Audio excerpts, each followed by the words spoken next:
soll ich dir sagen? Wahrlich, muss mich selber drum fragen. Was tust du mit deiner Gänseschar? Dürfen sich nicht verlaufen, nicht im Garten raufen, und bitte sich Mäuse, schau ich hinein! Nun hättest du schon, du sitzt auf dem Hügel, er sitzt auf dem Thron.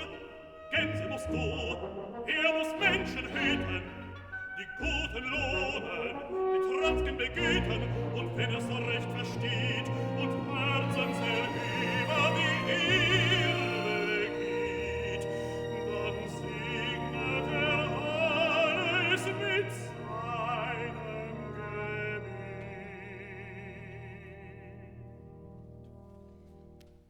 Bist du der König?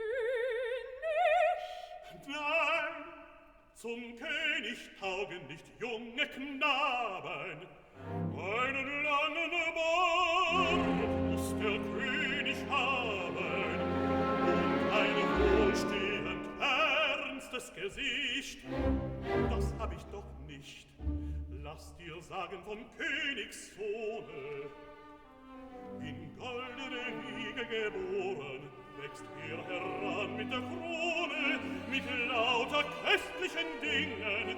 Er schläft in seinen gesäumten Betten, sein Zelt geht in silbernen Ketten. Er spricht, und die Weisen des Landes schweigen. Alles gehorcht ihm mit tiefem Neigen. Und kannst du dir solch einen Toren denken, ihn will es kränken, ihm mag es trauern, dass rings um sein Reich eine goldene Mauer. Fort hinaus, in der Morgenhelle, ohne Begleiter entflieht er dem schaffenden Königshaus. Dummer Geselle, hungert und dürstet und härtet die Glieder, Gebirge hinan, zum Tal wieder.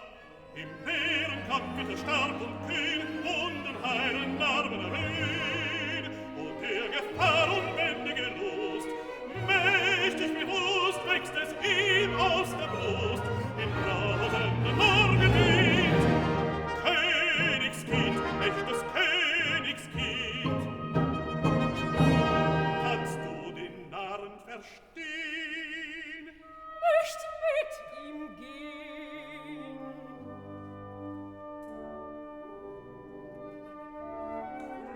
König und Bettlerin,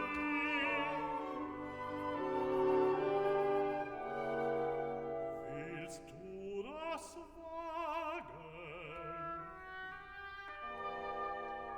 Er hat einen wilden, viel stolzen Sinn, wird dich plagen mit lieben Zähnen.